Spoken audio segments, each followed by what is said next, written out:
Underbites make the world go round. I believe that. What's up guys? Welcome back to my YouTube channel. As you guys may know, I'm going to be doing videos every single Tuesday. I'm going to have videos up for you every week. So this video, as you can see by the title, has a lot to do with weight loss. It's going to be about health and fitness. It's going to be about my journey with food and weight loss and all that good stuff. So to start off, basically I grew up an only child. I was involved in like every sport, every camp. My parents both worked a ton, so I was kind of always doing a little bit of everything. I think like when I was young, I already had like a weird relationship with food. I didn't know it at the time necessarily. I didn't know, especially when you're a little kid, you don't know that you're like chubbier than other kids or whatever, but I remember feeling just like uncomfortable with my body. I started to notice other girls around me that I felt like looked thinner than me, taller than me, had better bodies than me.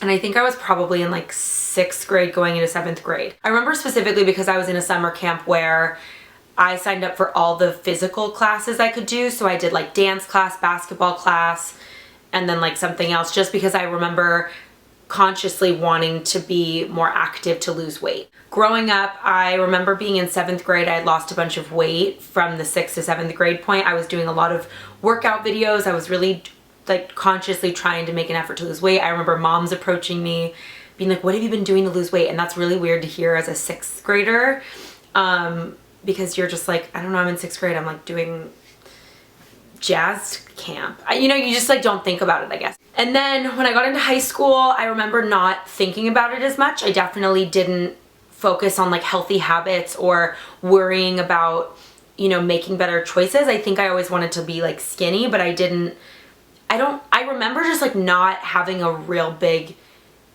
didn't make a big effort to do healthy things. And I think this was also before a lot of people were like not eating dairy. Not a lot of people were gluten-free. Not a lot of people were like hip to juices and, you know, greens. I mean, like obviously people have always been healthy, but growing up in San Mateo, like being in high school, I still felt like such a kid. I remember I didn't feel like I didn't know how to cook. I didn't even know how to make scrambled eggs until I got to college. So embarrassing, don't judge me. My parents were always really healthy. They always provided really healthy food for me. I think I just was like a big snacker, which then led me to, in high school, kind of developing what I guess is like sort of a binge eating disorder. Like I didn't really think it was anything that intense when I was younger, but I would go to parties or I would go out with friends and I would come home and my parents would be asleep and I would just binge eat. Snacks in the pantry, like leftover dinner, slices of cheese, just almost anything I could find. I'm talking like handfuls and handfuls and handfuls of Honey Nut Cheerios. Like I don't even know why. It wasn't even what I wanted. It was just that it was like nobody was watching me and it was super liberating. Yeah, so I remember I kind of developed this really bad habit of eating super late at night and it was like large quantities of food.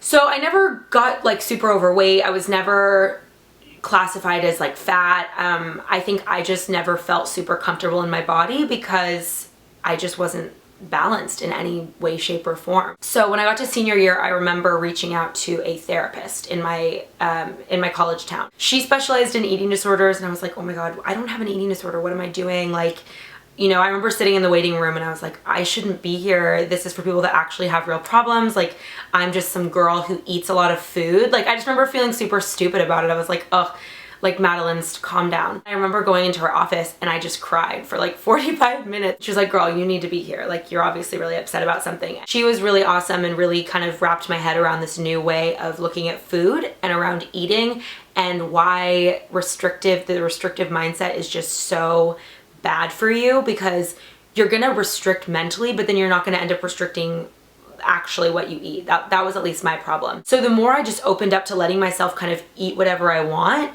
the food had so much less power over me that I almost didn't even, like I didn't want to eat it. I ended up getting a personal trainer and that was really cool. I had never had one before. I'd never wanted to pay for one before, but I have this habit of being very lazy when it comes to the gym, as you guys obviously know, because that's why you found me pretty much, is because you know I hate the gym, you know I hate working out. Oh my God, my roommate's door just opened, I think, from the wind, and I actually thought I was gonna die. Let's hope that doesn't happen. I was reached out to by this company called Plank Apps, shout out, and they were like, girl, we kind of love that you hate the gym, because like that's so relatable. I've been working with Blank for I think like 6, 7, 8 months now, like 8 months maybe. We've been talking for so long. Wow, that's my longest relationship. Buy me dinner. We have been developing something really, really cool. This whole video wasn't like meant to lead up to this. It's more just like something that kind of has to do with like my whole fitness and health journey. We're working together to make this really cool app. It's gonna be called Feel the Byrne, like Madeleine Byrne. Duh. It's gonna be really cool. It's gonna be like subscription based, so it's kind of like paying for a gym membership every month, but it's like, I think it's like $9.99 a month. It's like way cheaper than a gym membership. It's just gonna be really fun because you get to like work out with me, and I'm gonna have little videos before each workout, and you guys can kind of hang out with me and my personality. So if that's something you're interested in, actually the link, if you wanna like put your email in just for information, is in my Instagram bio. So at Madeleine Byrne, you can just like put your email in and your information and stuff. Seriously, like not trying to make it like, oh my God, buy it. It's really just something I'm like super excited to do, and I didn't think I'd be so excited to make a fitness app.